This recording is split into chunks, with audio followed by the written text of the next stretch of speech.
Overseas, Biden is actively sabotaging Donald Trump's upcoming peace efforts. He knows that Trump wants negotiated settlements in the Middle East. He knows he wants them in Europe. He's supplying now Joe Biden is Ukraine with long-range missiles and escalating a conflict that pretty much has long been a stalemate.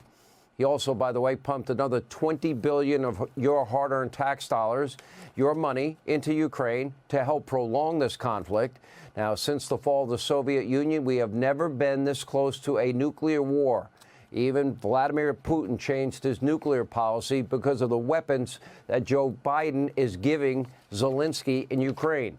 But Democrats, they're also now attempting to pass legislation to limit Trump's authorization of America's nuclear arsenal.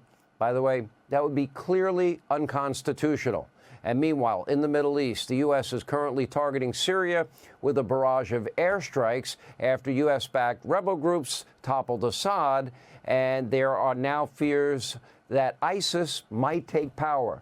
Joe, take the next 38 days off, go to the beach. You're doing more harm than good.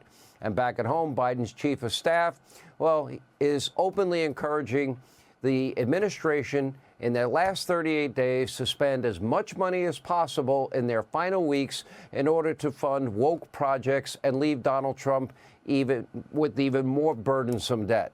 But that's not Donald Trump's debt. That's your children's debt and your grandchildren's debt. And over at the DOJ, a watchdog was, quote, struck by the sheer magnitude of new hires as the Biden administration is trying to, quote, Trump-proof the DOJ by hiring permanent appointees to some federal positions. And, of course, the White House is trying to ram through federal judges at a record pace.